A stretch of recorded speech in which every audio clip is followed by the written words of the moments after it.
जाने विद जोग कमाओ सिंगी साच खबर कंतुला ध्यान बबूत चराओ ताति को आत्म बस करके बिचा नाम दारंग बाजे परम तार ततार को उपजे राग सारंग उगते तान तरंग रंगत ज्ञान गीत बंदानंग चक चक्रे. First of all, let me say hi to Bill and hi to yourself, and I'm very delighted to have the opportunity to respond to the questions of Avalonians. My name is Simon Parks. I'm a politician. I'm a local elected councillor for the town that I live in, and ever since I've been a very young boy, small boy, I've had experiences with what I prefer to call interdimensional or extra-dimensional entities. I've also come from a family which people would refer to as an Illuminati background family. And about three and a half years ago I decided to go public with my experiences and my family. And I'm very, very delighted that I stood for an election after I'd gone public and I was elected. I'm delighted because the public were able to have access to that information, and yet they still chose to elect me. And I think that bodes very well for humanity in the future.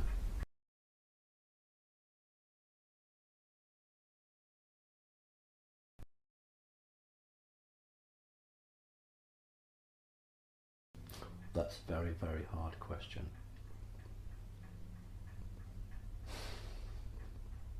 My answer will shock people, and they won't be the answer they expected, and it's the mantids, or the mantis.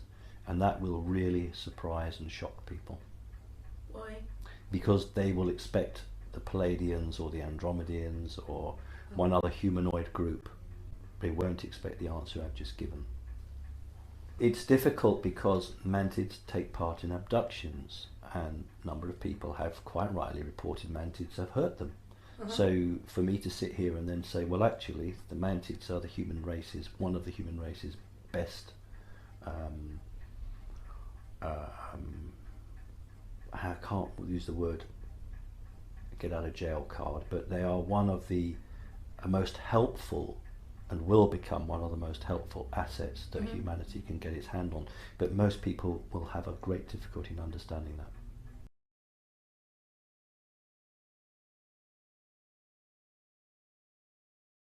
I think also that they are humanoid, and so people can connect with a creature that has a humanoid form, and a creature that's not humanoid, people will have a problem with trust, even people who are beginning to become awake. The reality is that beyond this there is and I use the word lightly, there's a game being played out, and it has been for thousands of years. The mantids are absolutely centre to this game, and people don't actually realise that although the mantids are in agreement with the reptiles and have for many thousands of years, but the mantids have their own plan at the end of it.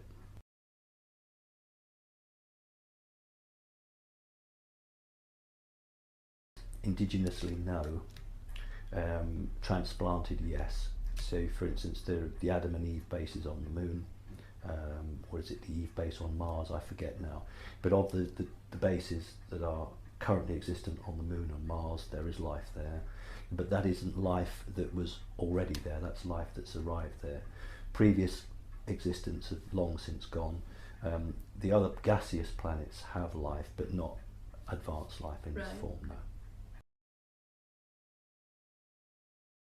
I don't accept hollow earth. What I do accept is caverns in the earth where facilities can be placed, small cities can be built, but the concept of a hollow earth in terms of a hollowed out earth, no. But certainly if we're talking about considerable size facilities, then I would accept that, but not a hollow earth, no. So by considerable size cities, do you mean something like the size of London? No, that's too big. Okay. No, I would say a population of 100,000. Okay. But the earth is not hollow? No, because if you imagine if you were to, as they often do, set explosions off on the earth, if it was anything like the moon, you would get a hollow pinging back. But because the sound waves coming back from anything from geological to testing for oil, coming back generally showing a solid base. However, there is one part, and we were talking about Antarctica, which isn't hollow in the true sense of the word hollow earth, but there are large cavernous areas there where cities have been in the past and some are active now. So you could call it hollow, but I don't want to get imagine like the moon or anything like that that's hollowed out on the inside. I don't want you to imagine a sort of a football, basically. It's not like that.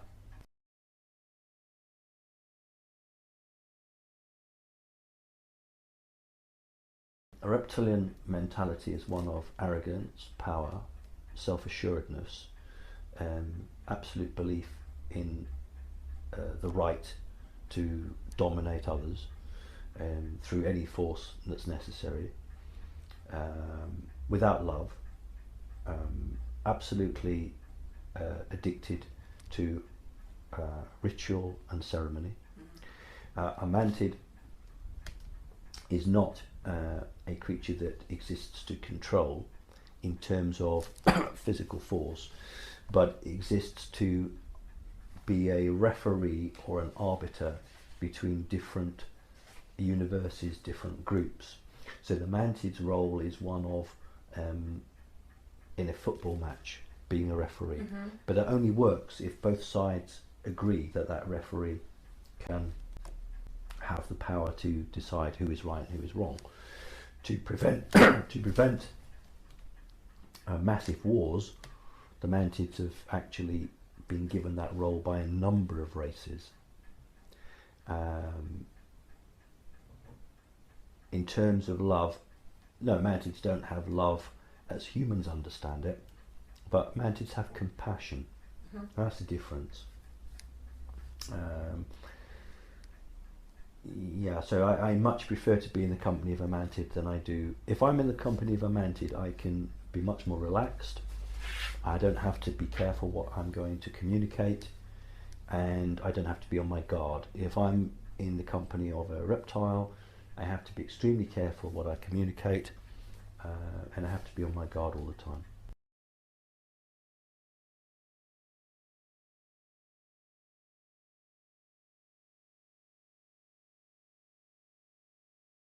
If you could imagine a new oil field found somewhere off the coast of America, and America has the boats to go and get the oil, but it doesn't have the drilling technology, so it goes to the Germans, and the Germans provide the drilling rig, but they don't have, actually it should be the optics, shouldn't it? The Germans should provide the optics, and the British supply this, that and the other.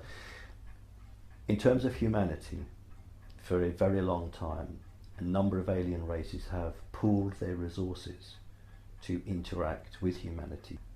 So to a certain extent, the mantid race, which is a fourth dimensional race, and the reptilian, or the Draco reptilian, which is a fourth dimensional race, do share a number of goals and will participate together.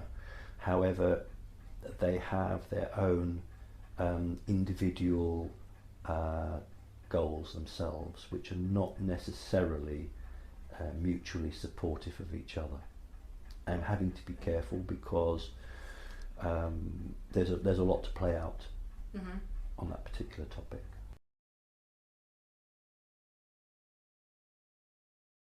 Those are not valued. Human aliens value things like that in music.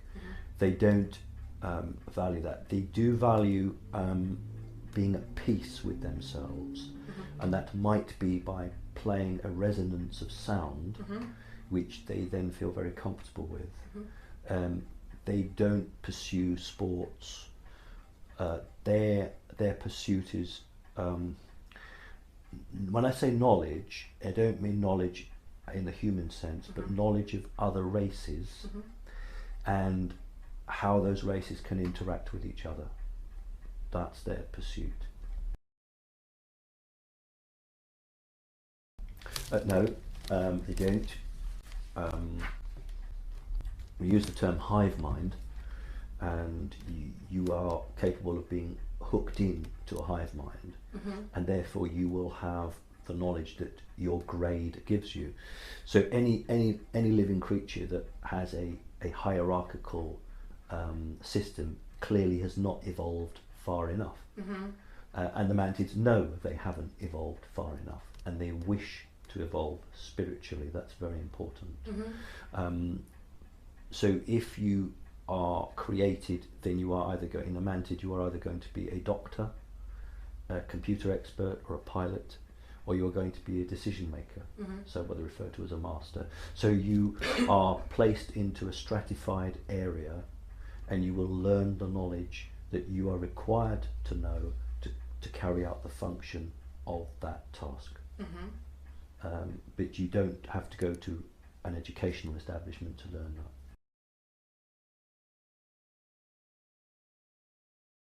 that. They don't breathe oxygen. Very interesting. I remember in a communication with one, and it started to, I don't know if anybody's ever seen and can remember Arnold Schwarzenegger in the Terminator film, Terminator 2. And by the end of the film, Terminator 2, Cameron, by the way, is a very interesting director, but we'll leave him aside. But at the end of it, the computer had learnt to tell a joke. So the Terminator had begun to understand humour. Mm-hmm. But whether it had understood it or whether it just knew when to interact with it. So these creatures are the same. They don't naturally have humour, but they understand humans. Mm-hmm. And for instance, when interacting with a human, they will use hand gestures, even though they're communicating from mind to mind. Mm-hmm. They will use a hand gesture because they understand that humans used hand gestures, and therefore it makes the human more at ease. So they have learnt Mm-hmm. to be appropriate around a human, whereas other creatures don't give a damn. Why should they bother? Like the reptilians. Like the reptilians. But so mantids do not have a sense of humour, but they will mirror or reflect back Mm-hmm. a person's personality in an attempt to gain some form of acceptance.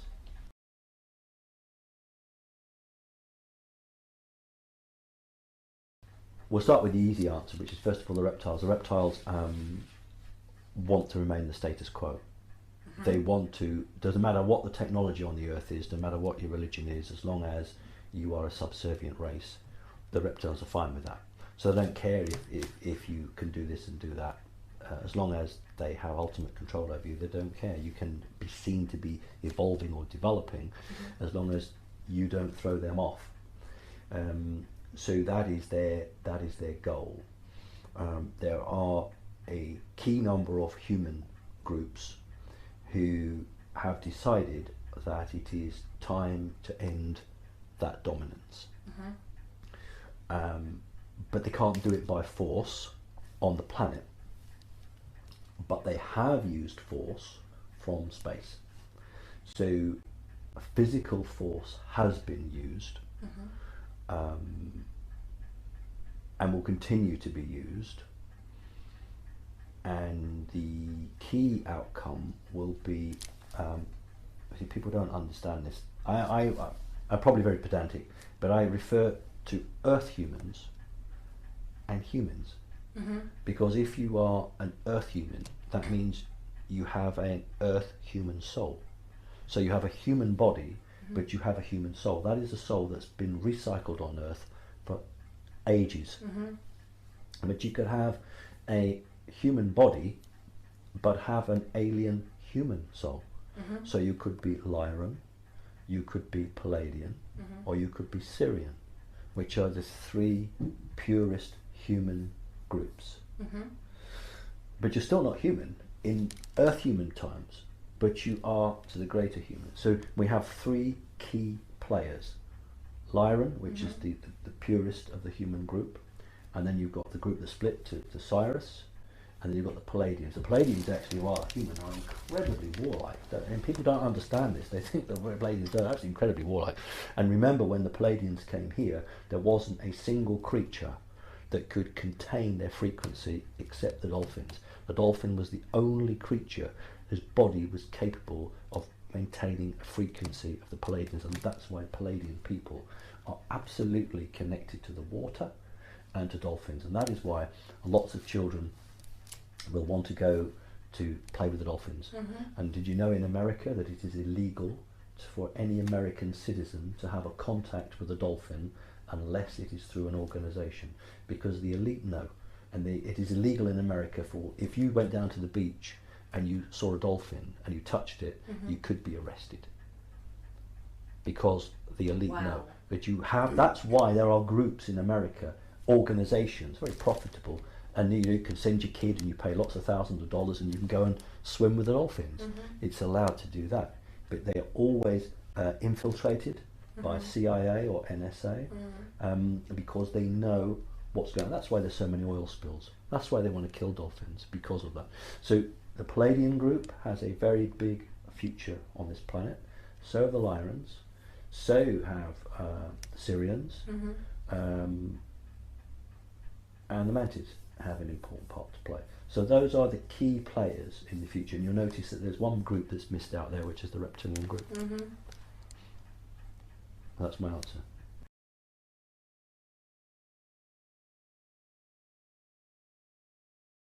With any group, you will find splinter groups going off, allying, forming. Mm-hmm.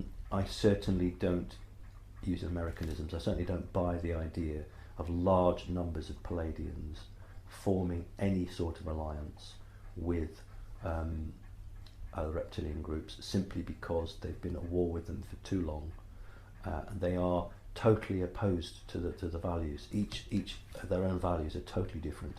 No, I don't accept that. I do accept the fact that there may be hybridization, where there are Palladian type creatures who have been hybridized with reptilians, Right. and perhaps themselves they don't know which side of the fence they're on.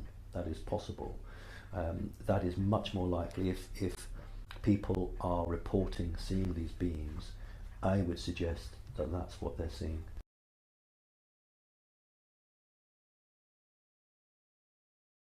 They think they have reached the pinnacle, that there is no further way to go.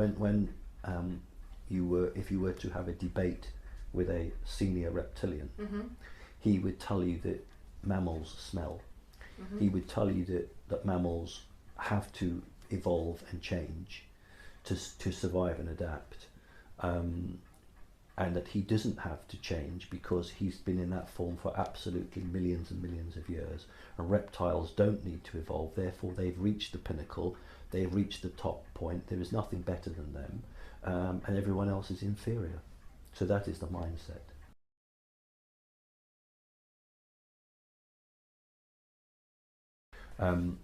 That's not true. Okay. They have been largely contained. In other words, a number of bases that they were existent on have been taken out. There are still a number of bases where there are just a few hundred left in the earth now, just a few hundred.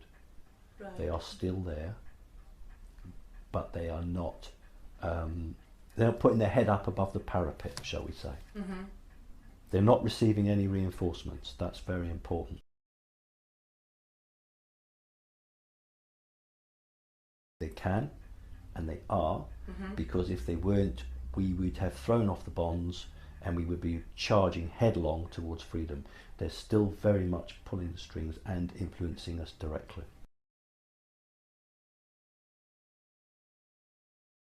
I would say 90% of them are. Yeah. I would say 90% of them. And the Avalon, I would just change that as Jinn, which is an interdimensional species.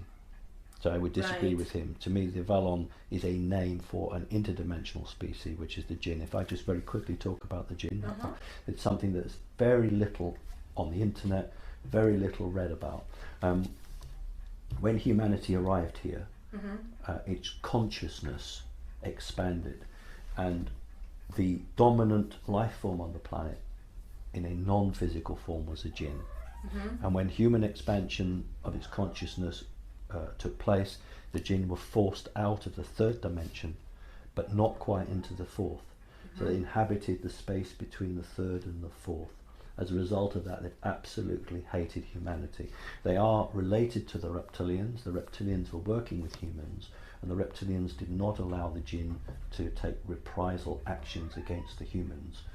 And because this jinn or Avalon exist between the third and the fourth dimension, they're accessible from the third, and so the reptilians trained certain members of what we call the Illuminati to have the power to conjure or bring forth these creatures, and they use them predominantly to attach to humans,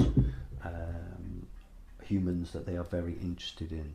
And so this is part of the magic that they can pull through. In the Western world, we really think of elves, fairies, goblins and jinn. We don't understand it. But in the Eastern world, the Quran not only talks about them, but how to get rid of them. Right. And if we think about the stories we have of Aladdin and the lamp, and the word genie is just simply jinn, but unfortunately in the West we're forgetting our learning. Yes, Okay. very much so. Very much so.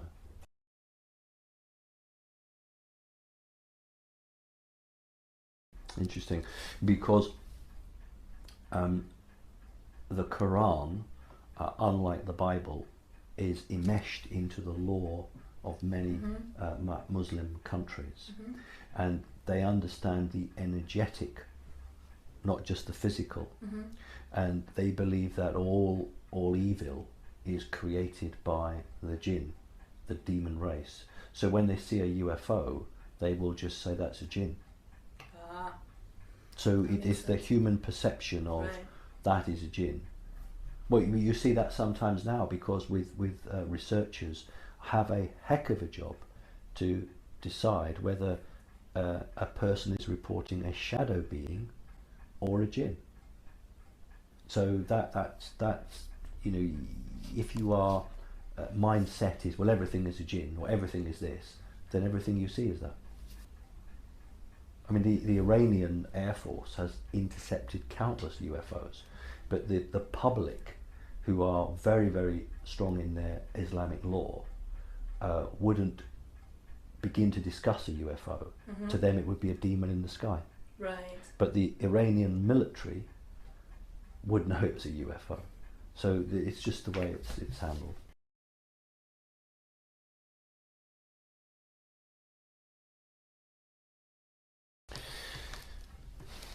I know when David Icke started talking about this, he lost an awful lot of people, because that was the point that a lot of people lost it and couldn't cope with it. And very, very difficult for someone to come to terms with. I personally have seen people change, and it seems perfectly normal to me. I think when I did my television documentary, I did mention that I was in a car with a young woman, and we were both taken. But what I didn't mention, because the documentary wasn't to be trusted, people weren't to be trusted, but I can talk to Avalonians. When we returned back in the car, there was a great deal of missing time, and at that moment I didn't remember what had happened. It did take me a few hours to get back. The young woman with me didn't remember. Now, she had a complete reptilian soul, and in height she was 5 foot, about 5'5", 5'5.5".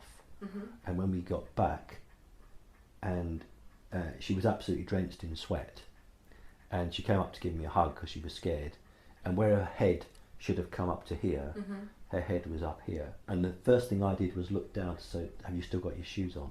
And she'd taken her shoes off, and I had taken my shoes off. And so what we did from that point on, we put a chart up against the wall, and every sort of 4 or 5 hours would stand her against it and mark it. I still got the chart, I kept it, and she increased about 3 inches. Now, modern science can't accept that. Modern science could not and would not accept it. The reality is that she had genetics in there, in her body, and her body was attempting to return to its normal size, which would have been, God knows, 8, 9, 10 feet, something like that. But in a human body, you restrain, you can't do that. But it had enough genetics in it to allow that to change. And I personally witnessed over a 1 week period 2 spikes where she put on 2.5 inches and then went back down to normal and then again, which meant 2 abductions, 2 takes in a 1 week period.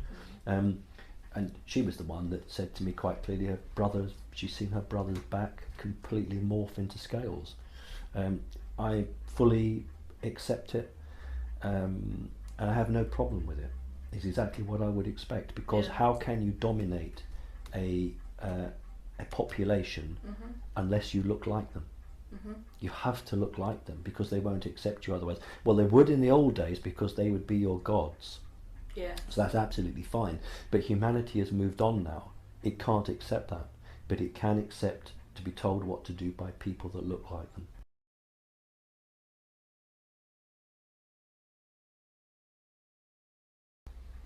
Well, it's by far humans, actually. They're not off-world, they're on-world. Many years ago, when the reptilian race reasserted itself and said to what were to become the ruling elite, we'll do a deal with you. This is the magic that we'll give you, and this is the power we'll give you. But in return for that, this is what we want. They sort of led the agenda, and it's the last 10-15 years the human elite have begun to split from their so-called overlords, and this is what's led to a lot of infighting. I would put my hand on my heart and say to you, it's Draco reptilians, but it's majoritively now a satanic group of the Illuminati, who are hell-bent on holding the planet in a way that gives them absolute superior power.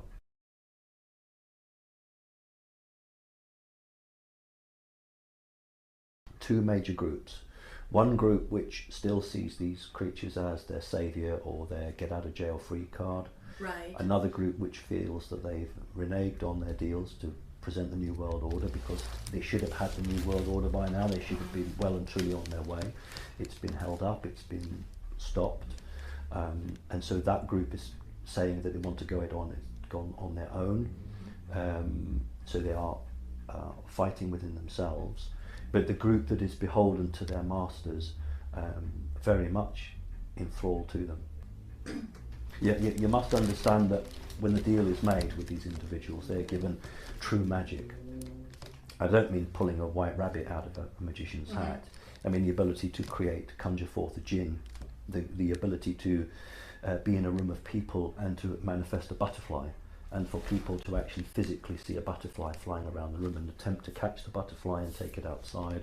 That's a form of magic, a form of mind control that these people have been given the art of, and they don't want to lose that. They don't want to lose that skill, whereas other groups of humans want the more physical control, which is the physical control of humanity.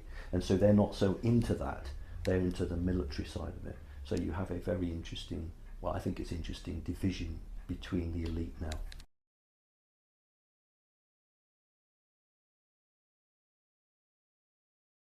Well, both, because the ships are interdimensional. The ships will go from excuse me, the 4th dimension and arrive in the 3rd and solidify into the 3rd.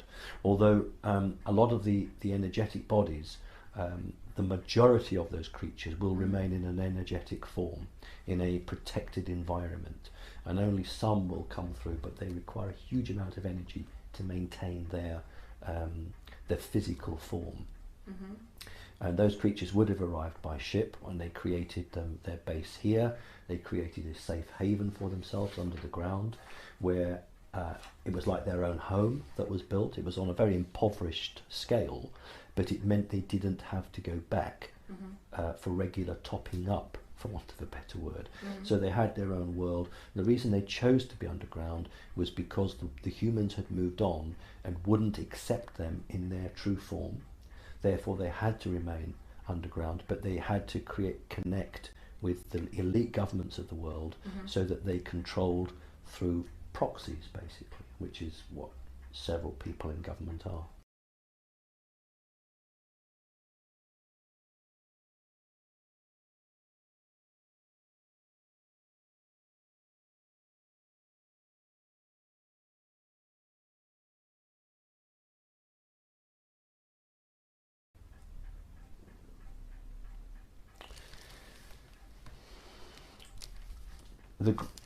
many of the grey races are.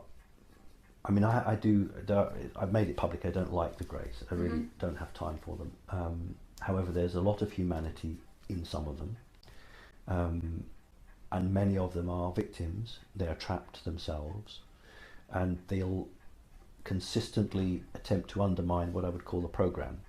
So that's why abductees sometimes report not returning to their bed, or returning with their clothes on back to front, or returning into the front garden, or returning somewhere else. That's not through a mistake. People don't understand. They think that's a mistake. It's not a mistake. It's the Greys deliberately sabotaging the program because they are manipulated by the reptilians, and it's their way of fighting back. I personally witnessed that, and I made that clear in a video some 4 years ago, I think 3 years ago, where I saw a group of humans sitting in a facility underground, and a grey, small grey, 1 metre tall, standing by the side of them, and the grey not taking responsibility for the humans, and attempting to argue. And so often the case will be that somebody, I'll say somebody, a grey, can get away with something that appears to be against the instructions of their masters, simply because they are being allowed to get away with it at a local level. It doesn't stop a very grand plan. And in fact, I've talked about the Roswell event, and I've made it clear, in my view, the Roswell event was a planned event to seed technology onto the Earth. You see, the thing is that technically no alien race may give a present to a inferior race. And when I say inferior, I don't mean spiritually, I mean technologically. So if you go back to Earth history, the white man would arrive on some foreign island, and he would give a load of glass beads to the native chief, and the native chief would give him half of his village. That's not allowed. Right. So in order to offer those presents, you have to create a situation where in law you can say, well, I didn't give it to them, it crashed, and they took it, and they did with it what they would. So to me, for those who know their history, Roswell was a real event, and it was a Trojan horse. And I'll just finish off and explain why it's a Trojan horse. Prior to Roswell, if I'm an off-worlder and I want to know what's going on, I've got two possibilities. I can either get into your mind, or I physically have to have an agent break into the FBI or the CIA, go through old-fashioned filing cabinets, just like you do in the old spy days, and get those hard copies. As soon as we became digitalized, they can sit thousands of miles off the Earth and just access that information. So it has, yes, it's advanced humanity, but it has advanced their information gathering tenfold.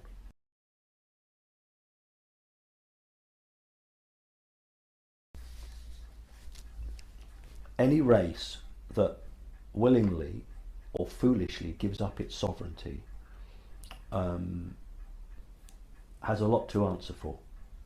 Any race that sells itself because something is offered to it and doesn't have the ability to connect with its higher self and ask, am I being offered something that is good for me? To be offered eternal life, to be offered a body that never breaks down, to be offered wonderful technology, if only you do this. So anything that's got that in its history, I would have a real problem with. And the Zetas do? They do have that. Okay. Yeah.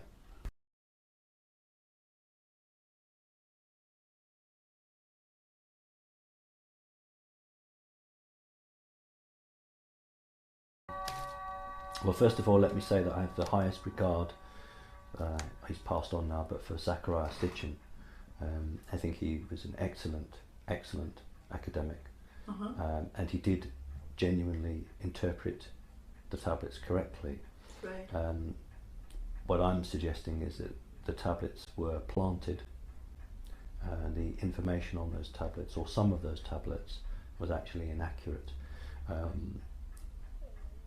the long-term plan for those who would rule us would be for us to accept any particular type of alien as our creators. And because if you look on an alien force as a God force, you are then very, very, very beholden to that creature, and you feel that you are inferior to that creature. And so I was trying to alert people to the fact that this material found in, I don't know which level of the mound that they were found in, is actually inaccurate and has been planted to make people think that the Anunnaki created humanity. What I've always said is that what they did was alter us.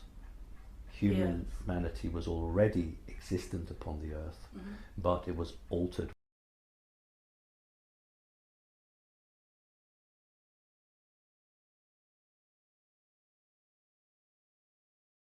The people generally think of the Pleiadians as the good guys, and the reptilians as the bad guys. I think what I would say is that the Pleiadians are particularly warlike.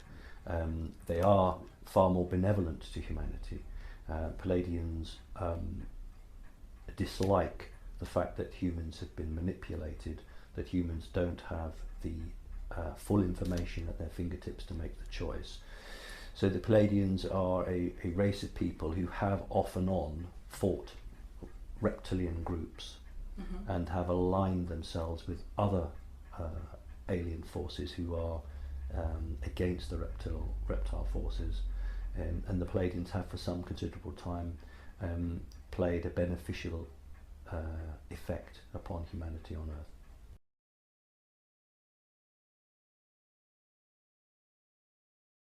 Taking out the evolutionary side of it, because obviously people in a hot country have the pigmentation of the skin black. In terms of genetics and alien mixing, the sad thing is that racism springs from the reptilians. That's exactly like so many things done, being territorial, wanting wars, being greedy, arrogant. That all comes from values that the reptilians have given humanity. And white was always seen as the superior colour. So the Lord Reptile was white. All the ruling elite reptilians of that particular group, the Draco group, are white, almost albino, because they have red eyes. So therefore white became the ruling colour, and in ceremonies the non-white reptiles will wear white sashes across their bodies. Sometimes they are just one sash, sometimes there's a cross sash. Therefore they were always going to work with the white races, because that was the way they had it, and because they felt that way, when they were putting the control implants, and I don't mean a physical implant, into humans' minds, they did not work with the black races, they worked with the white races, with the result now that it is very hard for a reptilian or what have you to take control or mind control a black person, because they do not have the access codes to a black person in the same way they have to a Caucasian, simply because when they were doing their dumbing down and their altering of the human mind, they left the black races alone. However, they did make contact with a number of black races, and one of them is the Zulu tribe. They met with the Zulu tribe and imparted the warlike strength to them, and that is why the Zulus were absolutely unbeatable for their own time, and that's why they gave the whites such a hard battle, because they had the values given to them from their chiefs who had been in contact. But when they made contact with them, they didn't do it in the same way they did with the white people. They wanted them to be a powerful race. And then you've got people who are mixtures, such as in South America. Again, they would be seen as white race.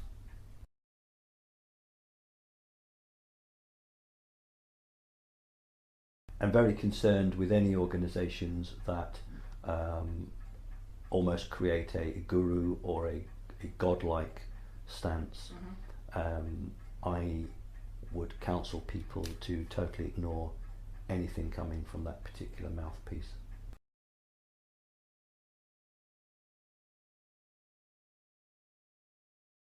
You see, I never believed all this New Age rubbish. I mean, there was a lot of New Age rubbish that was put out, and some of it was very well meant, and some of it was actually designed to skew the argument. It definitely peaked 2 to 3 days either side of that critical date, and you know, I went on Avalon. I talked about the CERN, the Hadron Collider, and how that didn't work. So it's a long drawn out end game, but the bad guys have the ability to hurt and cause an awful lot of pain. The question is, how much will they be allowed to make?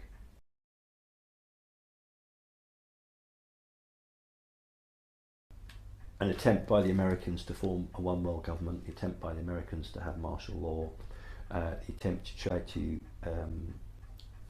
either chip people or massively kill people. It's got to be played out very quickly. I also expect, if that doesn't work directly, a false alien invasion or a false epidemic. So I think all the big things have got to be played, because 2016 is the final chance they have. They'll get no more resources coming through, and if they're on this earth, they're trapped on this earth.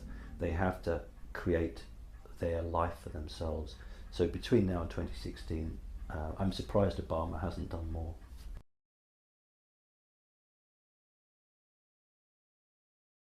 No, because I don't believe in them.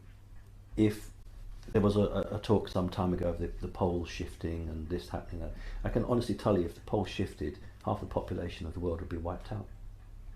If the poles actually changed and the earth flipped over, or the ice moved one way, you'd have very little humanity left. Magnetic north is changing. That is definitely changing, but that does change. 700,000 years ago, there was a complete polarity shift. Right. So North Pole was south and south was north. That was 700,000 years ago. That's different from a movement on your axis in terms of flipping the whole Earth around. Yeah. Now then, I think it's highly likely that the north of Japan at some point will disappear. Highly likely that the north of Japan will just disappear under the water. So there will be some very, very severe consequences for the people of Japan and many of the islands around. I don't rule out local changes, but I don't envisage a massive collapse of humanity in terms of that, no. Simply because the aliens who have such an investment in humanity wouldn't allow it to happen.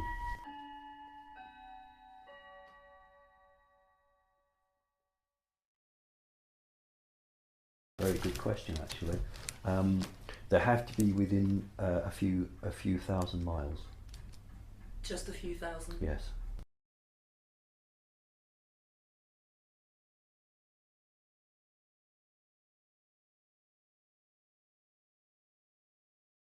You really have got to believe that you can make change. You also have to practice. Some people go into deep breathing, some people do meditation, other people just don't seem to need to do any of that. They can just do it. Depends on where you are in the developmental process. If you know something is wrong, you have to wish and think and believe, not just I want something better, but I will make it better. This is going to happen. I am going to make this happen, and you're going to make it happen out of love and for the right reasons. And if you believe in that strong enough, and others across the planet are joining you in that, you can effect change. And Avalon would be an ideal place to start with, then, wouldn't it? Yes, it would.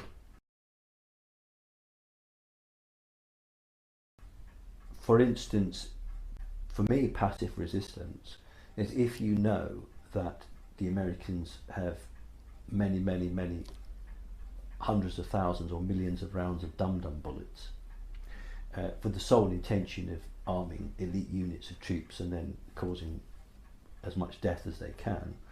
Passive resistance is actually attempting to get into the minds of those individual soldiers and showing them the consequences of their actions and showing them that there is an alternative, and then they will go on with that as they will.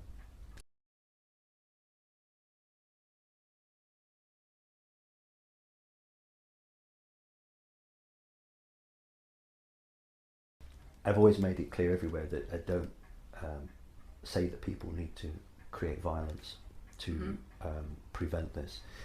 And a lot of people cannot understand that, because even people who are awake, they live in a physical world and they don't understand the full importance of the ability to change a physical situation by your own mental thought, your own mental processes linked into your soul. What is happening and will continue to happen is the American military will thwart the attempts being made to basically detonate a nuclear bomb or to bring some form of agreement around. So key elements, and that's why we saw Obama get rid of 3 of his top generals very recently, because they refused to detonate a nuclear bomb, or to at least move a nuclear bomb. But that's not the first time that's happened.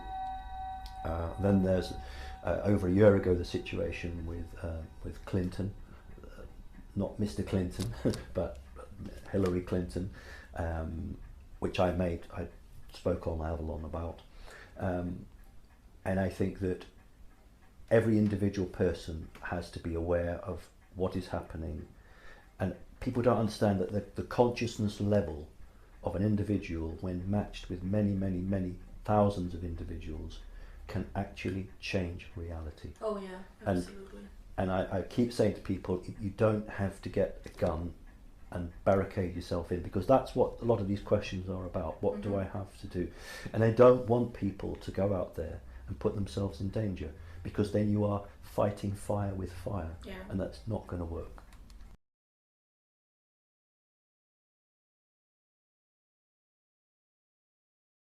When humanity was first kicked off, very few people remembered who they were. Now we are 2013, and there are quite a lot of people over the planet who have woken up and remembered who they are, become aware of who they are, and it's that tipping point.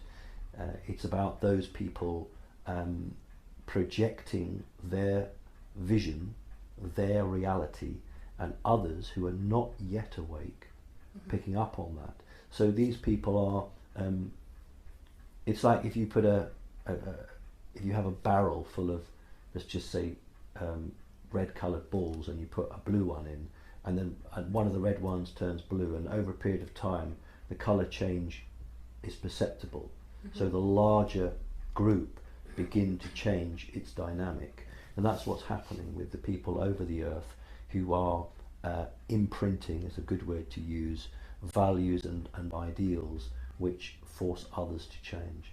And I say force, I don't mean force as in force with a gun, but force, they look in themselves and they'll look to see what is around them and say, I choose not to do this, but I choose to do that.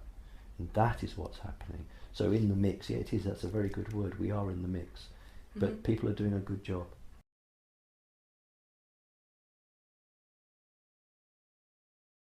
There are a number of councils, and what's happened in the last perhaps 7-8 years would be a group of off-worlders who for many thousands of years have not taken any interest in humanity, and then did.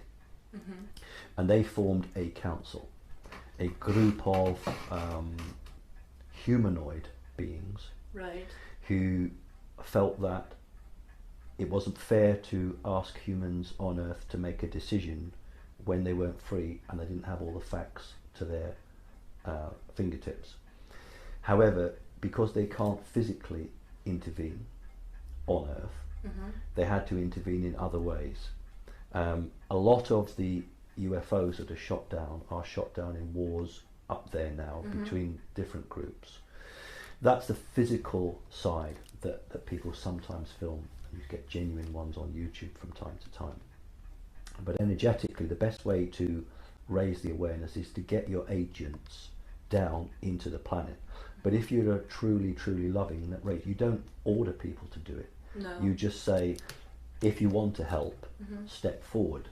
And so what's been happening in increasing numbers are people who have decided that the love for the good is the greater number. In other words, they are giving up their own individual life to take a body which doesn't really suit them.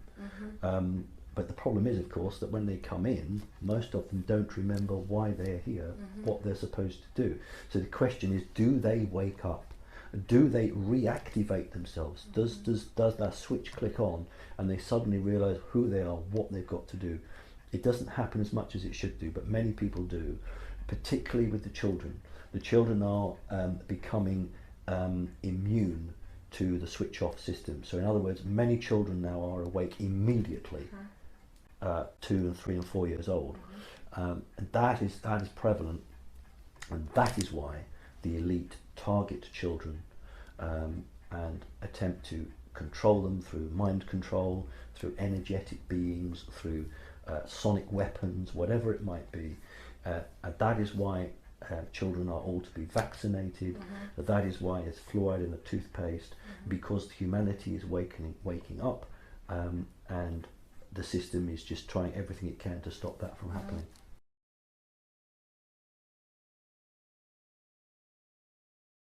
Well, they originally did, because if everything goes to plan, we will end up 5th, 6th, 7th, 8th dimension. So these creatures that are on the 5th, 6th, 7th dimension originally did inhabit physical worlds. It depends on their choice. If you are an energetic being, you still have a body, but your body is an energetic body, but it is somewhat denser than what's inside you. It has to be for the inside to retain in there.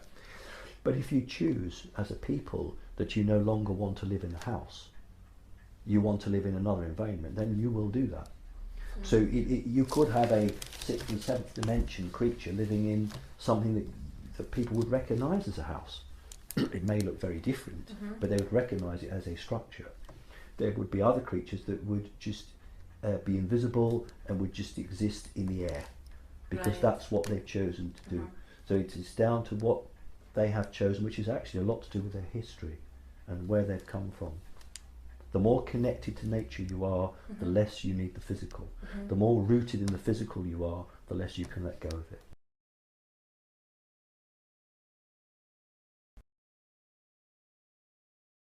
Yes. The reality to let go. Yes. For humans to let go of what they've only known since they were children, to what they've only been told, to let go of putting their trust in others, putting their trust in the physical world, and to trust themselves, and to find others that they can actually trust as well, and connect with those people, and just believe in good, can change timelines, can change reality. Absolutely. And that's what it's always been about here. It's about enough people getting off their backsides, as we say in Britain, and evolving and changing and grasping the opportunities. We got enough. We needed 3 million people, only 3 million on the whole of the earth, to actually become awake, and that happened. We got 3 million and something. So it's not stoppable now. The whole point is it's going to happen, but the question is, how rough will that ride be? How rough is that ride going to be? And that is the real issue.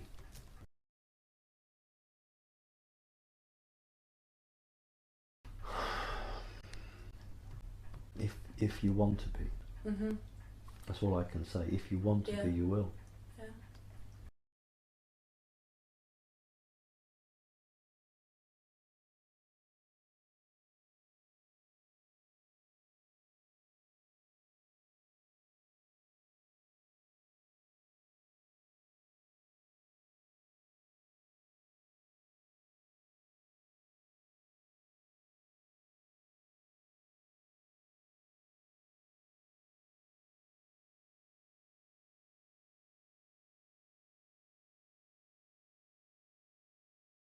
I don't understand a word of that, because the evolution of humanity, the next real evolution, isn't the smaller transistor or a better motor car. The evolution is spiritually in the mind. It is true that every tree and every rock has an imprint of its history, and it has the Earth's imprint, and you can access those codes, and you can do that. But I don't understand. I don't want you to repeat the question, but I don't understand the concept of machines and that part of me sounds, no, to me, the evolution that humanity must make is one that technology is hand in glove with spiritual advancement. Absolutely. No, this human machine civilization does not resonate. No, I don't understand. I just don't understand it.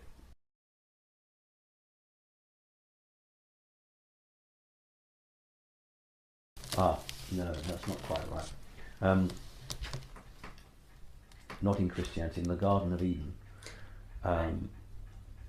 the story is put about that God pushed out Adam and Eve from the Garden of Eden, and you know what loving God would actually do that. Yeah. It goes back to the early question you asked about the Sumerian clay tablets. The story is that, you know, we were created by the reptile race, the Anunnaki, therefore we need to be very humble and very thankful. And what I was told was that wasn't the case at all. The creature that is the reptilian king lord is not our God whatsoever, and it was just made very clear to me that he was not our creator, and therefore it's a fundamental point. And I've always held true that, but Adam and Eve split the groups into two groups, not just male and female, but all the humans were into two groups. Eve led one group and Adam led another group, and that is why the bases on the moon and Mars are referred to as Adam and Eve, because of the exodus that took place from the Garden of Eden, which is linked to the exodus that took place when the Jews left Egypt and when the humans left the earth. Adam and Eve are the bases. So what happened was that Adam and Eve took the humans away because they found out that the creature they had called their Lord God was in fact not their Lord God. And this is where you get the word, and you know, I do have to be careful because I respect people's religion, and I'm not about trying to hurt them or upset them. You know, our God in heaven, and reality where there were 5 or 6 places around Mesopotamia and possibly South America which were safe havens, and in the one in Eden was the God, so he was the God in haven, he was the God in the safe haven, and that's where we get our God in haven from. And it's a massive realization when the thing that you have thought made you actually didn't. And that's what caused the great schism, and that's why the reptile lord was saying, who's told you? How did you find out? Who has told you? And this is where you get the two reptiles, the one working against the other, one maintaining the status quo and the other trying to break the status quo up. And that's where that comes from. Kind of sounds a bit like Inky and Enlil. I haven't had those names, but I know there was one father and 2 sons. Yes. But I don't ever recall the names.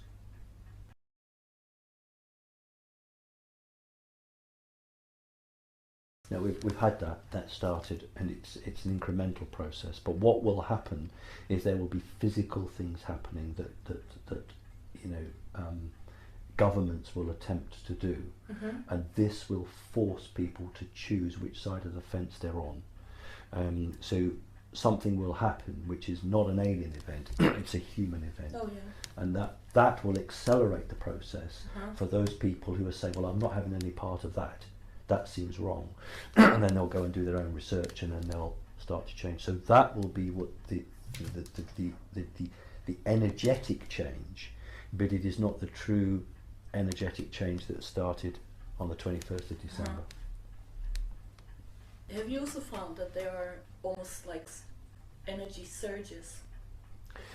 Yeah, well, if some of the star, the sun, is an important part in the regulation of the frequency, and I know, you know, we have to be careful because there's a lot of new age nonsense portrayed around this, but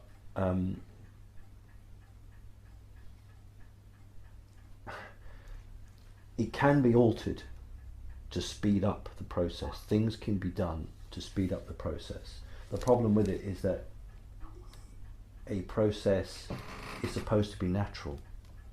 Right. And if you interfere with a natural process too far, then it's not free will.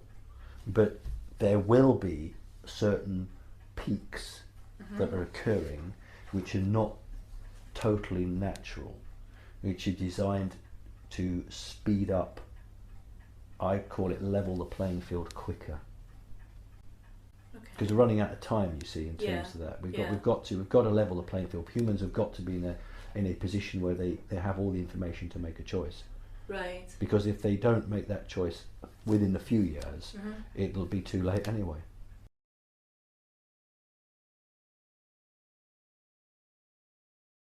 They will become sterile. They won't be able to give birth. They won't be able to create children. That's what will happen. Because they will be so out of tune with the planet. Yes. The planet will actually reject them, and they will no longer be connected to the planet. And the planet will therefore say, well, you're on my back.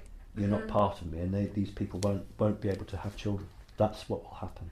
So before that, there will be what you're describing, which is the psychological breakdown, where they will just simply go mad because they cannot make those changes, because they're just not designed to make those changes. But in order to remove it, just like any good program, they will become sterile. So that through a natural process, no one's going to be put against a wall and shot. Right. Through a natural process of evolution, they will just die out, reliving the new species that can survive and adapt and change.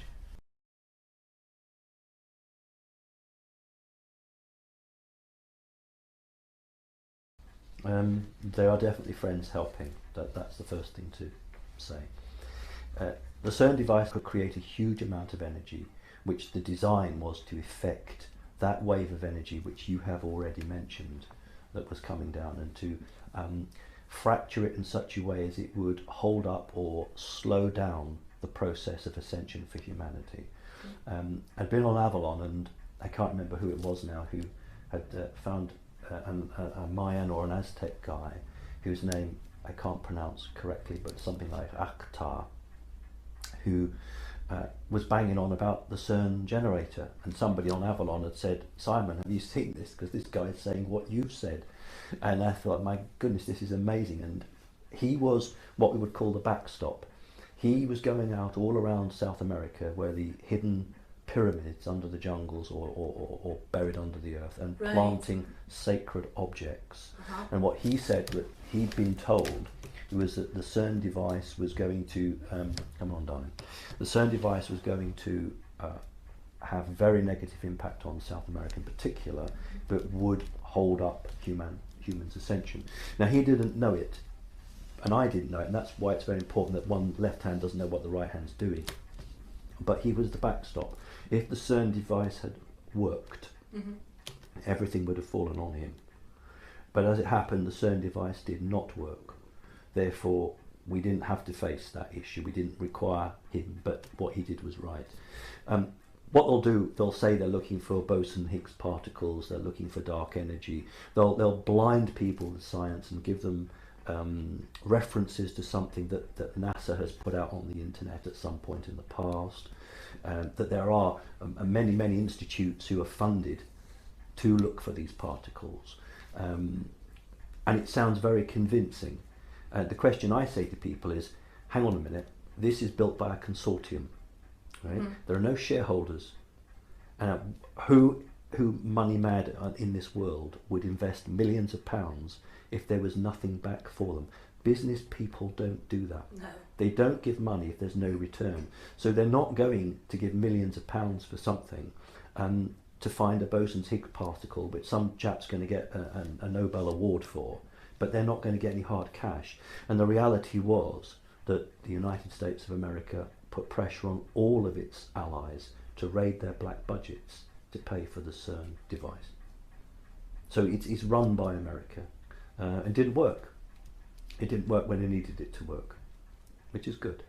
But have they given up on it? No, they haven't. After the terrible earthquake for Japan, which brought Japan to its knees. People don't realise that Japan was a net exporter prior to the terrible disaster. It's now a net importer. That's how they've been turned upside down. And they have accepted the fact that the next collider will be built in Japan. It's not going to be, the question was whether to build a linear collider or a circular collider, because they'll do different things. But the Japanese have agreed that the next collider will be built in Japan. And the thinking there is, well, look, if we build the collider, we won't have another earthquake, will we? Wow. So that's the next, so that is what they're building. The question is, the argument now is how much Japan is going to be expected to pay for it. I think the Americans expected the Japanese to pay for all of it, and the Japanese have shown a bit of muscle and said they're not going to pay for all of it. So they're debating now how much, but the work will soon be started.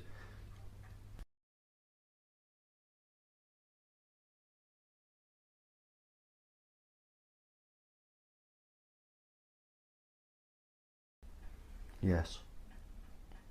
Oh, right, okay. We mentioned this a little earlier, I did mention it earlier, the three generals who were removed. Yes. People need to understand that when, in America, which is the important one, it doesn't matter who wins, whether they're Republican or Democrat, they are both controlled, except for Kennedy. They are controlled, well, after Kennedy, that's the rule. In Britain it's somewhat different. Individuals can actually raise to power that are not the backer of some, perhaps talk about that later. But Obama was placed in because he had certain things he promised to do. One of them was the healthcare bill. He promised to get that through, and he won the second election. And the sad thing was that when he came to office, everyone said he is going to be the one who will announce UFOs. Well, they were partly right, because what they picked up on was that he was so involved with that side of it that he was going to have the agenda, but it wasn't the agenda of disclosure, it was the agenda of forcing things through at a way that had never happened since the days of Bush. So can you just go back to the film? I don't want to go off target too much. What was the gist of it? Because I could go on for ages on that and I don't want to. Many people are in fact in direct assistance. Yeah, so, right. In the last 30 years, there's probably been about 5 or 6 attempts to do something really, really horrendous. If you go back a few years to Israel, the Israeli Prime Minister ordered an attack without anyone else's knowledge on Iran. And he had a chief of staff, the Air Force General and the Infantry General all refused a direct order from a legally elected Prime Minister to attack Iran. The 3 refused because they said it would cause a world war. This is what I meant by things are happening, and the thing with Hillary Clinton, where Clinton was being sent to not talk to the president, I beg your pardon, I'm going to get it right now, the spiritual leader of Iran. The spiritual leader of Iran is not controlled by the Illuminati, but the prime minister or president, I think it's a president, I get confused, he is a member of the Illuminati. And so Hillary Clinton was flown in specifically to have a meeting with him without the knowledge of the imam, without the spiritual leader knowing. And when the aeroplane arrived at Tehran airfield, the leader of the bodyguards, it's always a SEAL team, the bodyguards are not CIA or NSA, the bodyguards are always SEAL, Navy SEAL teams. The lead bodyguard, the commander of the bodyguard, shot Clinton with a handgun. Didn't obviously kill her, shot her. He then attempted to shoot his way into the cabin and to try to shoot the pilots of the airplane. He was then shot and killed by the remaining bodyguards. The plane landed on the airport but skewed off. Another plane was sent immediately to recover, and that is why the news said that Hillary Clinton had had a fall or had some form of accident that had happened, and that is why she lost her job, because that SEAL guy knew that she was earmarked to be president of the United States after Obama. And he had a message from a much higher being to take her out. Now, if you do a web search, you'll find that they admit to the fact that this guy's dead, that the leader of the SEAL team, Clinton's bodyguard, is dead. And what they say is he died in the training base. That's not true. He died as I've described it. And this is what's happening. So the elite are actually fighting now amongst themselves, but they're also fighting against humans who are in positions of responsibility, but are making a choice to not accept the environment they're in, and they're making a free will choice. In this case, this guy decided to shoot and kill, but he didn't kill her. But this is what's happening, and this is what obviously doesn't make it to the news. So I'm not saying that a fifth dimensional or sixth dimensional person said you will kill this person, but what they've said is, do you realize that this person is earmarked for this, and if this goes ahead, this is the likely outcome. Then that human has to make a choice what he or she's going to do about it. So that's what happens.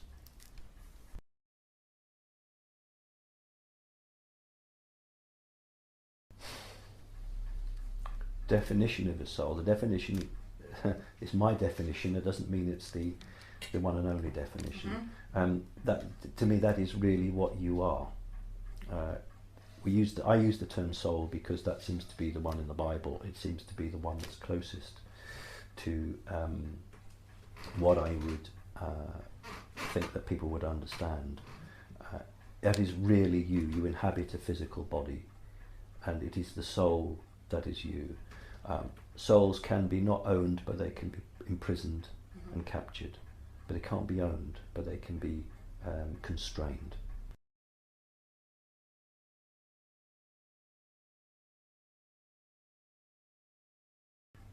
Well, anybody who's got the technology and the mind power to do it, but it would only be somebody who is negative, because if you were a free-loving creature, you wouldn't attempt to do that. So the soul only leaves the body when the body is incapable of maintaining that soul any longer. The soul will know when the body is going to die, and it will leave before the body dies. It doesn't leave on the death of the body, it leaves just beforehand, because it cannot be in a body that's dead. So it has to leave. It then goes back to what we tried to call source, but is intercepted before it gets to source, is captured. The energetic memory banks for that soul are wiped clean. It is then sent back to Earth to reincarnate in another baby. That baby then grows up, and 9 times out of 10 has no memory of its past life. So what happens when this breaks down?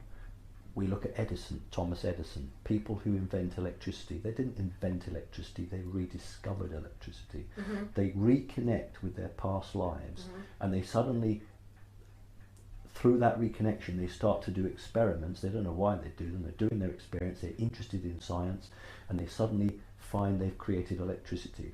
But that soul in that body, probably maybe 2,000 years ago, was a scientist working for a pharaoh and electroplating stuff and work with electricity.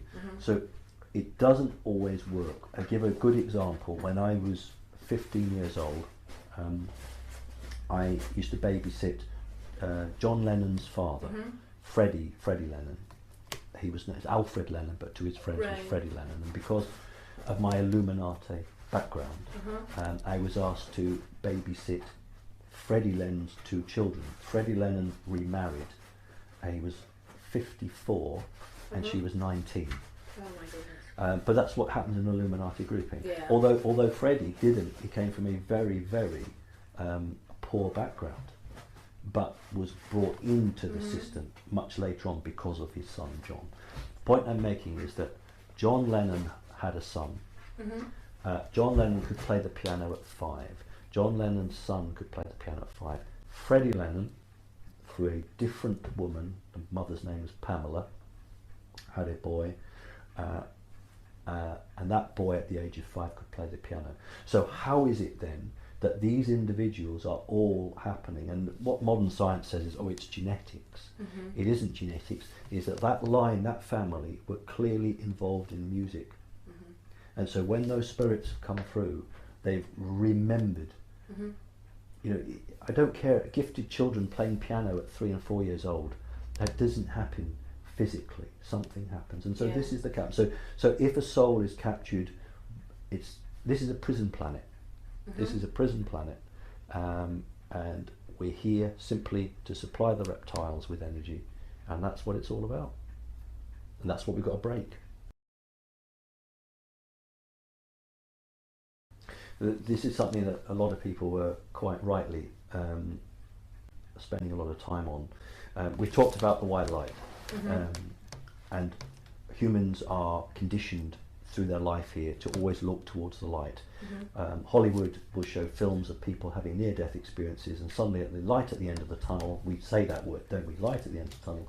They walk towards the light, and hey-ho. And in fact, I think one very good thing might be, I can't remember, Russell Crowe played in a Gladiator film, I think, and he had a near-death experience, and it was very bright white light.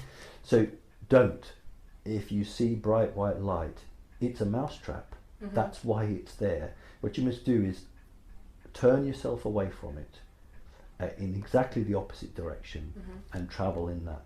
And again, you will find the white light come towards you. Again, that trap will come there, and you must turn away from it, and you must just say in your mind, I seek to return to where I'm from. I seek the source.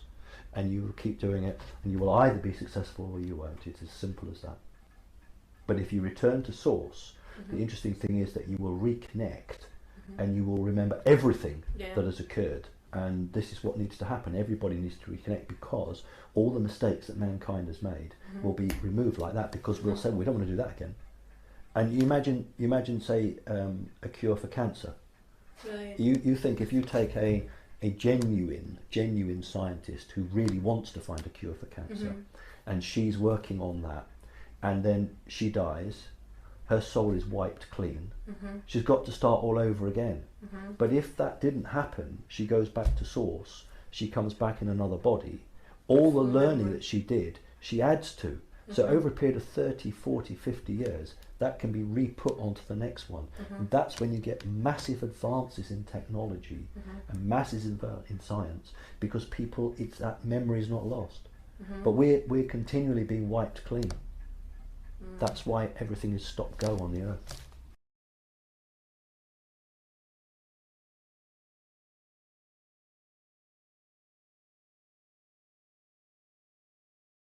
I'm not saying it's the case with all near-death experiences, but if I want to keep a lie alive, then I have to have people near death, bring them back to life, and then they preach about the white light, and they genuinely and honestly are telling you that they nearly died, and they saw heaven, or they saw angels, and they saw the bright light, and they came back.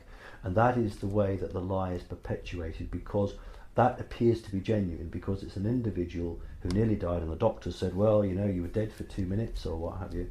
And I'm afraid that the experience they are getting is a fabricated experience. But they are genuine. Let me make that clear. They are recounting genuinely what they believe they experienced. So, you know, it's always difficult with these fields, because they are being honest about what they have experienced. Right. But they are there to unwittingly keep the story going. There are, to my knowledge, known cases where someone has genuinely died, but there's been interference from a higher level which has returned the soul back. And in those instances, sometimes the person has seen the white light, which is the trap, that someone has interfered before they've gone to the trap and returned them. But all that person will imagine is, I saw the white light.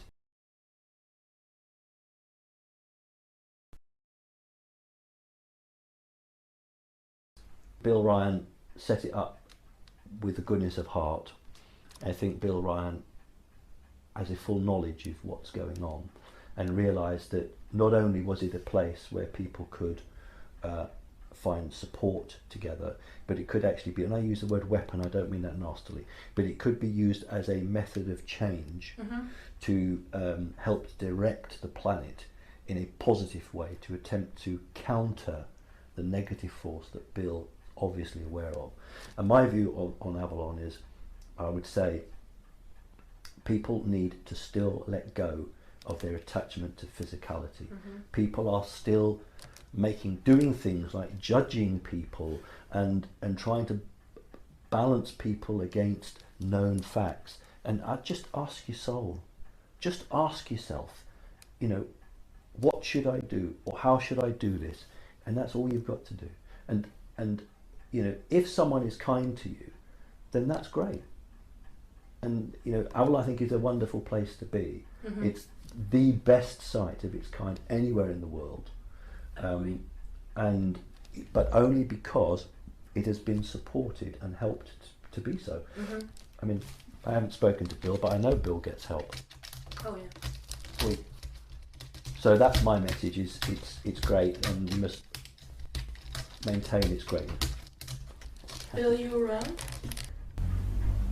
Yeah, I'm here, thank you. Good. I heard you had some questions. Yeah, that's an understatement. I could probably talk with Simon for another several hours. Go on. Okay, alright. So, what I'd like to do is to say hello to everyone here who's listening, either Avalon members. When we say Avalon, of course, this is shorthand for the Project Avalon Forum. And I'd like to say hello to any Project Avalon Forum members who are listening, and also to anybody else out there, because I'm quite sure this is going to be hosted in a number of places on the internet. And I'd also like to say that I've been listening to this with very great interest, and there's certainly probably more good information in this interview conversation that's been taking place than we get in a very large number of interviews out there that are given a lot of prominence. And so I'd really like to thank Simon for that, because this is important, complicated stuff. And my entry point into all the jottings and notes and questions which I've got in front of me here is to talk about something that Simon mentioned. This is just a little quote of his which I wrote down. New Age nonsense. And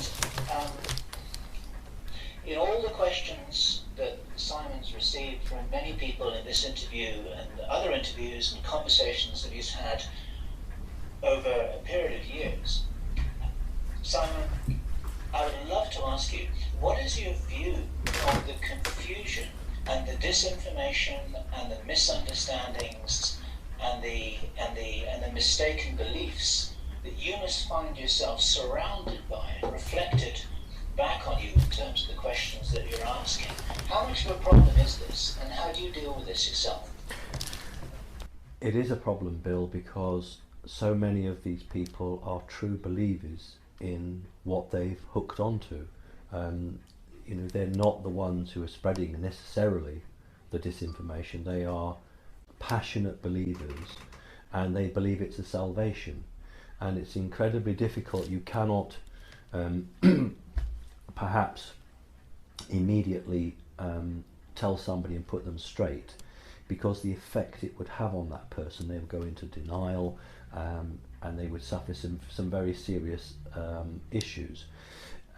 And what I would do is to get them to think about where that information has come from, to look at the key points they've been given, and to try and get them to tell me why they think it's a realistic project or a realistic program, or why it has any sort of resonance with them.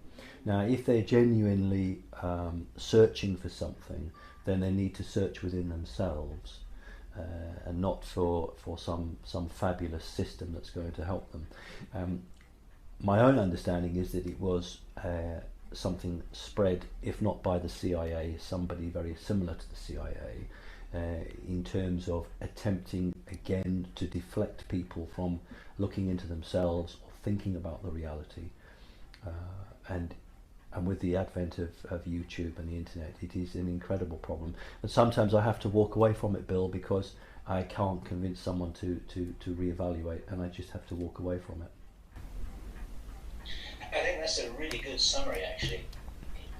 It's very hard, indeed, sometimes, when you've been asked a question and the whole premises and background of the question are flawed. Like, this is the sort of, have you stopped beating your wife question? You have to go right back to the premises of which it's being asked from, and help the asker of the question to realize that their whole basis of understanding is wrong. And of course, this is one of the problems, isn't it? That you probably see yourself as a guide and a teacher, as opposed to only an informer and a relayer of information. Would you say that's right? Yes. And how do you handle the responsibility of that? Because sometimes I wake up in the morning, I think, this is an enormous responsibility I've got. And I'm asked so many questions and I can't even answer some. Sometimes I don't even get around to answering any of them at all. And there's so many people out there who are sincerely asking questions, and it's almost impossible to deal with it all. How do you handle that yourself? Because each person who is genuine is asking a question that is vital to themselves, and therefore it needs to be answered.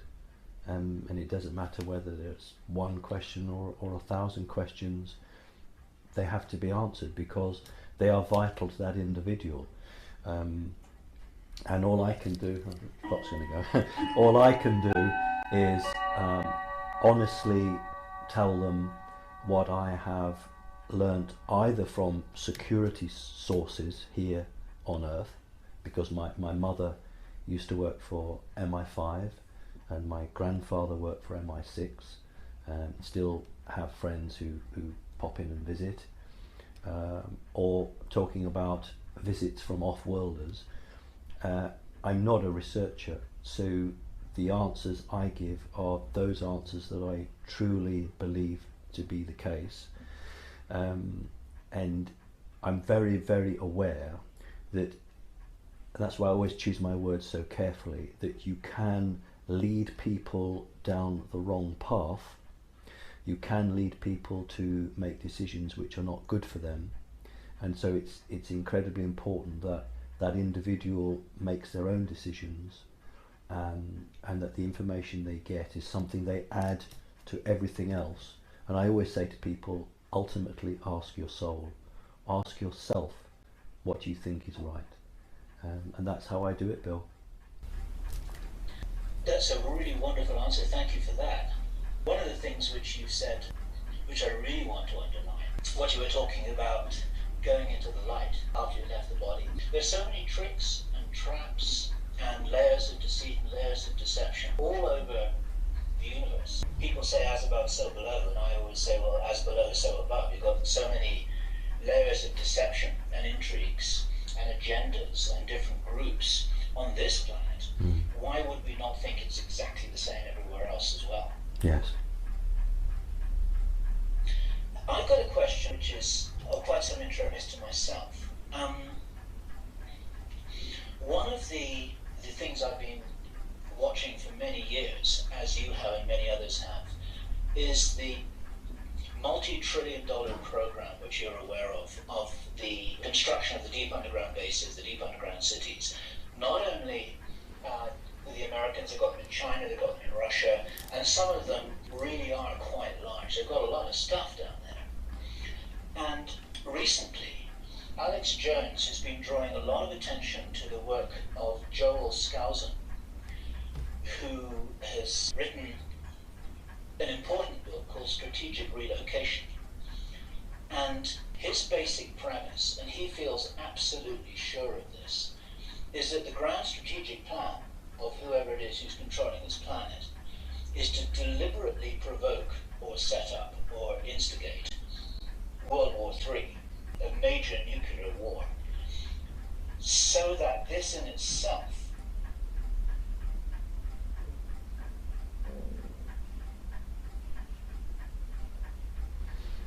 I think someone's just pulled the plug on Bill. Hello Bill, can you hear? think the NSA must have got angry, Bill. What was the last thing you heard me say, and then I'll continue? You mentioned strategic relocation and the different countries and Third World War, and then you cut off after Third World War. Okay, right. So what he strongly believes and has analysed, he's a very intelligent, well-informed man. What he suggests that the plan is for a major nuclear war, which would be deliberately provoked. It would be engineered as a survival war, but with the justification that then you bring in martial law, then you bring the New World Order, then the so-called freedom fighters will all be arrested as terrorists, and that's what the camps are for. And that's like the sort of major global traumatic event that would usher in everything that they wanted. So I have two questions about that. First of all, and it's actually connected with the question of multiple alternative timelines and freedom of choice and that whole complexity. Do you see this as being possible, inevitable, or would this be prevented by extraterrestrial agencies who would say, no, that's breaking the rules of the game? No, it's possible. Most definitely is it possible. The problem is that those people who are implementing the plan are themselves lied to, because their understanding is that after a limited nuclear war, they would then emerge to be the sole rulers of the remaining humans on the planet. What they don't know is they're even being duped, because the whole project is to keep them underground, so that they remain underground and then they evolve into something that's not very human at all. But they wouldn't do that unless they thought there was a carrot at the end of it, and the carrot for them is, oh well, it's okay because we can emerge out of the ground and we will be rulers of all we survey. If you told them the truth, they wouldn't go down that road. Now that's the elite group that is on its own. There's a separate elite group that wants to retain the status quo, that doesn't want the nuclear war, that wants to control humanity by other forms. So that are the two groups, and I know what you're saying. I absolutely agree with that, Bill, because you know, even people who are very wealthy film stars are know they have their bunkers already built, and so it's not just people think about the Illuminati. It's just not the top notch. It's actually quite a sizable group of people who have booked a ticket, for want of a better word, but think they're just going to emerge into the sunlight and everything's going to be fine. Right. But you're still saying that the outcome of this game, so to speak, is not yet certain, that there are possibilities that could go in every which way about all this. Yes, because, Bill, if outside interference was to so actively change that outcome, then really we'd have lost total free will. So I would grade it as a possible. Yeah. Now, earlier on, you described the mantids as arbiters, which is a very interesting word, using the analogy of an umpire or a referee of a game. That implies that there are rules and agreements of the game. I presume we're talking about the way that the game is played here on planet Earth. What is it that would be such a violation of the rules of the game that interference would be required? Humans making a decision, whatever that might be, and they've not been given the truth. Right. Could you give a theoretical example of that, just to illustrate? If you were to say, for argument's sake, to a general, we'll talk about what we were saying earlier, I want you to move this nuclear weapon from this facility, and I want you to pass it across to this group of freedom fighters. Don't worry, they're not going to blow it up. Everything's fine. And the general then does that, then there would be interference, because the general had not been given the full truth. If the general is told, take this weapon and we're going to blow it up, then that is a full freedom of choice. So when somebody is being asked to do something, but they're not being given the full import of the real intention behind it, then outside forces would come in to balance it. Even after the balance, if those people still wish to destroy themselves, they will destroy themselves, because it was a level playing field and they made that choice having had all the information. Now that's on one timeline. That's on one timeline. At the moment we're on a relatively good timeline, and the interference, a positive interference, is maintaining us on that positive timeline. The negative influence is attempting to pull us off those tracks and put us back onto the timeline we were on some 15 years ago, something like that. So that's really where the energetic battle is.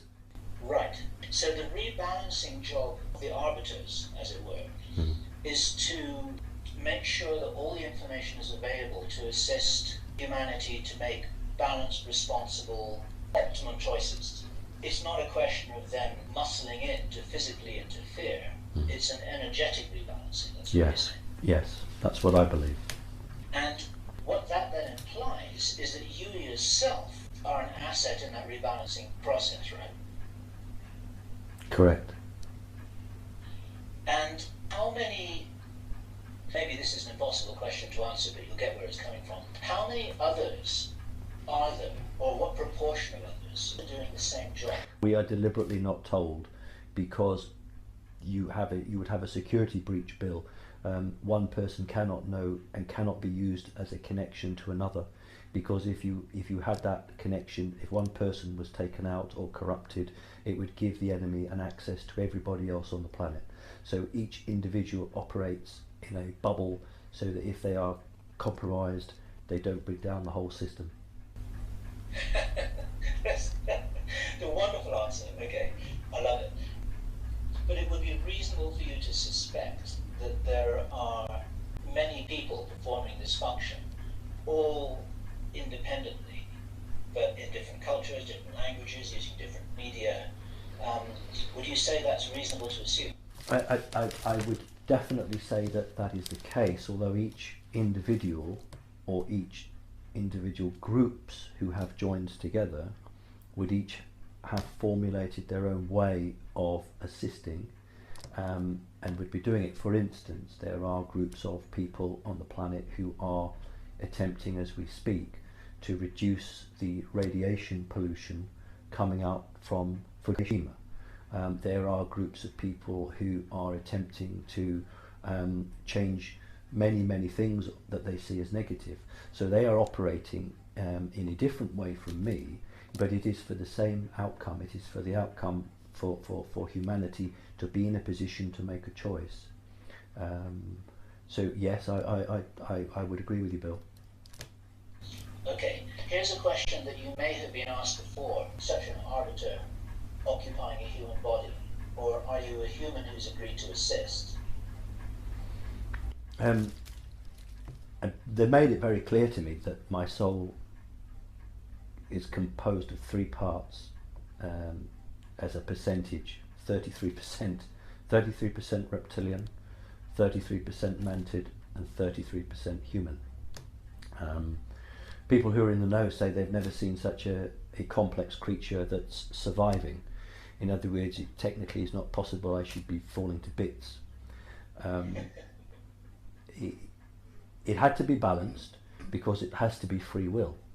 No one part of me must be more dominant than another part, although certain situations require that particular part of me to become dominant. My choice as a small boy, when I was asked to choose between my mentor being a reptilian, draconis reptilian, or a mantid, I chose the mantid. Therefore the mantids are my mentors. I'll let that clock go. I have a very strong memory of 1971, when I was away for 2 days and had what people would describe a UFO experience, and had gone public with the soul agreement, or agreement that I made with the mantis. And I made that agreement because they are my family. So the soul the 33% that resides in my body at some point resided in a mantis body a very long time ago, and I am merely fulfilling a council-wide decision that was made a very long time ago, ready for when humans reached the point they reach now. And there, as you said, Bill, there are many people doing their own thing, and doing it for the good. Okay, going back to the reptilians then, does this imply that not all reptilians are actually operating to the same agenda? That to just describe all reptilians with one broad brush actually would be very unfair to everything and everyone that all the reptilians are. We're just talking about the actions of the different factions. Is that right, or do I have that wrong? It is right. I mean, my experience with what I would refer to, or researchers would refer to, as the Draco reptilians. These are the most negative reptilians that interact on Earth, but I'm also aware of and have met what I call native reptilians, and there's one other group of reptilians from another star system. They are all on a sliding scale negative to humanity,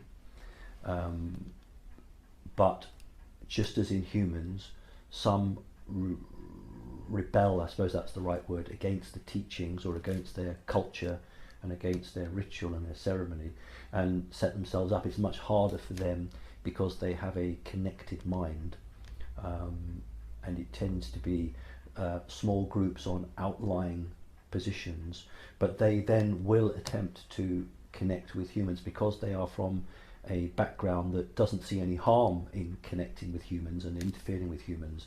They will physically come in, if I can use that word, for the good, and do things that perhaps you might be surprised at, but ultimately their goal is not they care about the humans necessarily, but they are just at war with the larger group. So it's almost as if it's a way of getting back at the larger group. Got it. There's an experience which I had back a number of years ago when I met Barbara Lamb. Do you know Barbara Lamb? I don't know her, but I've seen her, I think, some YouTube clips, I think. I think she wrote a book. She did, I believe. She's a very wonderful woman who's worked for many years as a counsellor and therapist for people who've had experiences and contacts that they find very hard to integrate. Okay. And I happened to bump into her at a conference, and I asked her whether she herself had had any interesting experiences or whether she was just a counsellor. And she told me the most extraordinary story of how she was in her bedroom alone, and a reptilian materialized physically in front of her in her bedroom, held her hand for a minute silently in front of her, and communicated with her that he had been bred specifically for the purpose of making contact with certain humans and letting them know that not all reptilians were hostile. And once she really got that, then then this creature just disappeared. And I was privileged to hear that information from her. And so that's been a reference point for me, basically to support what you're saying, that there are at least small groups of reptilians that are not hostile in the sense that we have been educated to believe that they all are. Yes. I think what I would say is that if the humans on planet Earth are freed, or they free themselves, then it's not very good for their reptilian overlords, because they will be thrown out. And I think a number of creatures in the know are deciding if they want to be on a lifeboat or not. Do they want to remain on the ship, or do they want to try and get away and try and change sides, if you like? Now, the major groups are not changing. They cannot change. They're so stuck in their ways. But other groups who perhaps observe what's happening on Earth from afar are making some very important choices as to where they want to be in terms of evolution, whether they want to remain in their position or whether they wish to use the opportunity that will exist when humans finally evolve, whether these other races want to get in on the back of that and to be carried forward. And as it stands at the moment, the reptilian group is excluded from piggybacking with the humans. Got it. Okay. But there are some signs of change and awakening in certain groups out there. Yes. Got it. Okay. Let me switch to a different topic that I think you touched on when you were answering another question from Corellia. And it's about the Old Testament God, as it were. About what the Old Testament God was really saying, representing, what he was trying to do, who he was. And somewhere in there, there's a question about who Jesus was, where he came from, and what is that real story, and why has that been so suppressed? And of course we know that so much has been altered and mistranslated and mythologized and so on and so forth, and we're left with this hodgepodge of documents that's all been kind of shoehorned together into the Bible. The days on Earth when there was more than one ruler, alien ruler, and the planet was divided up into quadrants or sections that were ruled. Since that time, humanity has developed and has become more adult, and therefore the control has had to advance to keep pace with the development of humanity and to try to second judge it and be ahead of it. So the ruling god, reptile god, with all the values that we still have as creatures on this planet, was becoming outdated because human spirit was advancing even back then, evolving and changing, and it was necessary to bring forth a new icon which would capture humans for the next 2,000 years. The difference was that when the creation of the idea or the value of Jesus, it was almost like a double bluff. It was almost like an enemy within, because the code or the program for Jesus wasn't quite the way that the ruling elite had required of it, and therefore it began to work against the very system that had created it to control in a more almost a new age in relation to the old God way. So I see both as a construction to control, but the second program was hijacked by exterior forces so that it wasn't as effective, and in fact it was more beneficial to humans. Interestingly enough, I was told very clearly that the Roman Empire was created purely and simply to ensure that Christianity got throughout the whole globe, and once Christianity was seeded in every country, then the Roman Empire could collapse and fall. So that's my take on it, Bill. I don't know if that's of any help. Very interesting what you say about the Roman Empire. When you're talking about the seeding of Christianity, presumably you're talking about the seeding of the altered, corrupted form of Christianity. Yes, absolutely. To do with Jesus' real message, right? Correct, yeah. What do you know about the role of Mary Magdalene in relation to the Jesus story? Mary Magdalene.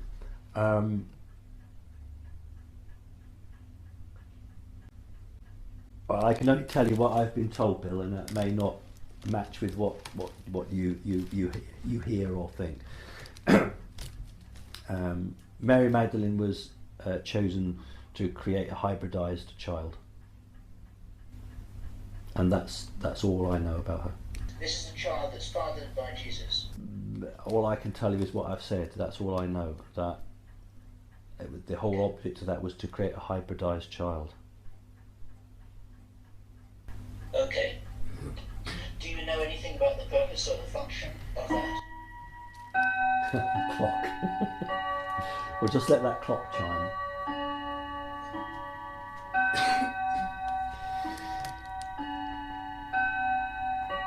If you create a creature that is so in tune with the earth, it can, through its consciousness, alter the earth, and I don't mean the physical earth, if you create just call it a mast, call it like a radio mast, for want of a better word, and it can hold and disseminate the entire consciousness, or direct the consciousness of the human population. If you can corrupt that, you can direct that energy to take the human race away from its proper course. But in order to do that, you have to have something that is made of that material, that is made of that consciousness and is accepted by that consciousness. And time again, what's happened is that individuals have been used to attempt to take lock, stock and barrel, take the whole agenda off to something that's rather negative. But you have to have it has to be created of the material to be part of the material. And so often the battles that are fought is on how that creature lives its life, what its teachings are, what its values are, and to maintain its integrity. And in many cases, these creatures have to have a tremendous amount of off-world genetic material. I don't just use the word DNA, genetic material, because they have to be able to survive in the third reality, fourth dimension, and the fourth dimension for a period of time, and their energetic soul, their energetic signature is vibrating not necessarily at a faster rate, but it is resonating at a different rate from the body. So often these creatures, their parents will always, they'll never know who the parents are, or there'll always be some strange story about the parents. And that is what I understand, and that's about all I could really tell you, Bill. Okay. That sort of leads to what's going to be my last question, and that is that several times you've used the word ascension.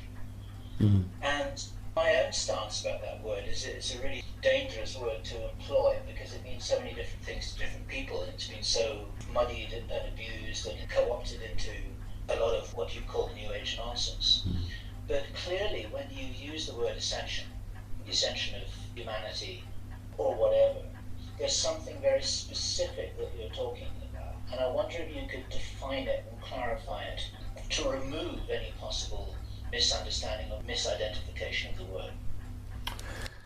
Yeah, I tend to use words, I suppose, that I expect people to understand and to grasp. It's like I use the word ET because I know people understand it, although it's not actually technically correct for all the groups. In a way, it's ascension in the sense that it's advancement, and I think that's as far as I would use the term. Humanity's got as far as it can get now. It has to make a choice. That choice should be its own choice. And when I talk about humans, I don't just talk about Earth humans. I talk about the human races that are far more human than Earth humans are. And the future to come, if it's to work out properly, in my estimation, will be, because it's all about souls, it's not about the bodies. It's about Earth human souls existing on a planet where other human-bodied creatures have a whole range of souls, but predominantly humanoid.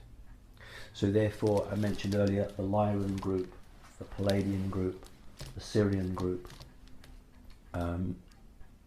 which would be able to come in on the advancement of humans, and the mantid or mantis group piggybacking, because they are stuck in a cul-de-sac, they wish to evolve. And so I'm not talking about people running into the street waving their hands in the air shouting hallelujah, I've ascended. I'm referring to humans' values changing, humans becoming aware of how they've been lied to and tricked, and the very people that they put their trust and their faith in have for centuries been corrupting them and lying to them.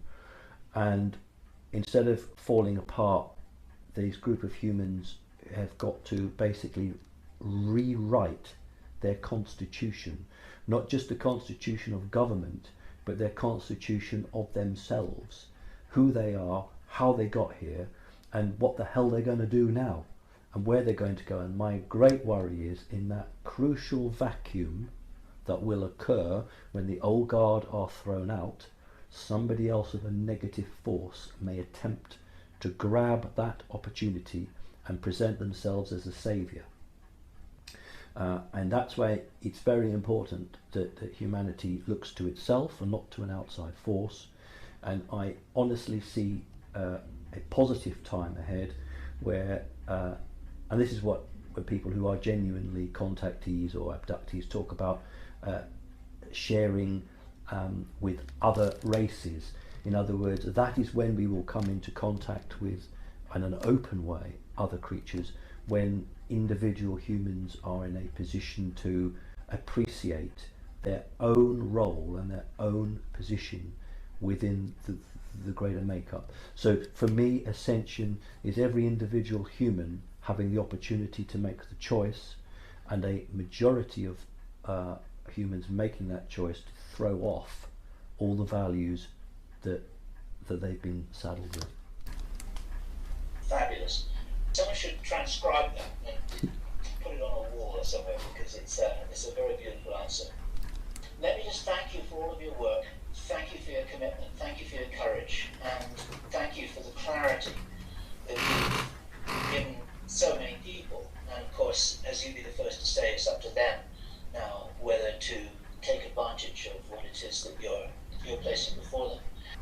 I'm going to bow out. Before you do, I just want to thank you for surviving all the energetic attacks and the attempts of the enemy to turn you away from what you've done. And I am aware of what they've done and what they are doing, and I just want to say thank you on behalf of all the people on this planet, because you have had the guts and the determination to create a website which has drawn people to it of a like mind, and you offer a safe environment. It couldn't have been done by anybody else, Bill, because you have the expertise and the knowledge, and I don't mean technology wise, you have that understanding of what it's really about. So on behalf of them, and half of them, Bill, don't actually know the truth, and I just thank you for that. Well, thank you. Listen, if I was physically present in the UK with you right now, I'd just give you a big hug. Oh. And thank you for that. Well, thank you so much. if you ever come over, I'm doing Probe. I'm speaking at Probe in England in March. So if you're ever over in England, you're very welcome. Whatever, you can always pop in and visit me, Bill. Thank you. Thank you. Thank you so much. I'm going to hand you back to Corellia now to wrap everything up. This is her interview, not mine. And let me just close by saying thank you both. This is a very, very high quality interview that we've got here, and I'm very delighted to be a small part of it. Thank you, Bill.